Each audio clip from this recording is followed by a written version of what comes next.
She goes, "Oh, our special guest is here." I'm a voice actor. Well now, this is a rather interesting turn of events. We get Creepy Poppy, where she's like, "You opened my case." And then there's the Helpful Poppy, you know, who's more like, There's a train station nearby. There's a code, and I have it. Oi, eu sou Bob Bearhug. Quer saber o quanto eu te amo? Eu te amo 1000 milhões ou mais.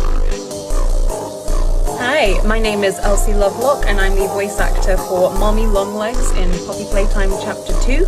A new playmate. It's been so long.